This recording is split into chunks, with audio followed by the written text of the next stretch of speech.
Hey there! So let's dive into the problem we have at hand.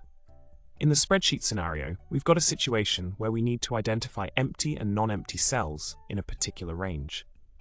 The challenge lies in accurately filtering out the data to achieve the desired result.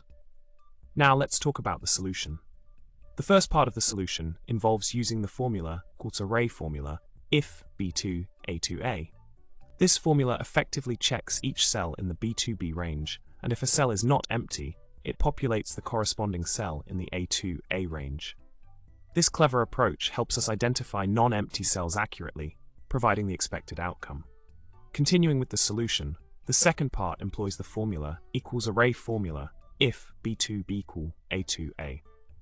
This formula works in a similar manner to the previous one, but this time it identifies empty cells within the B2B range and populates the corresponding cells in the A2A range.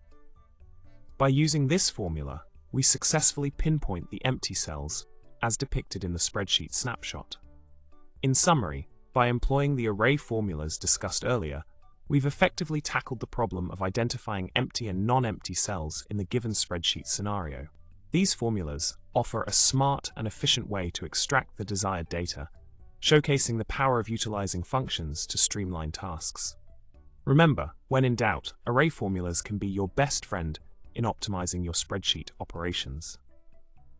Thanks for watching, and don't forget to like, subscribe, and drop a comment below with your thoughts or any Excel jokes you might have.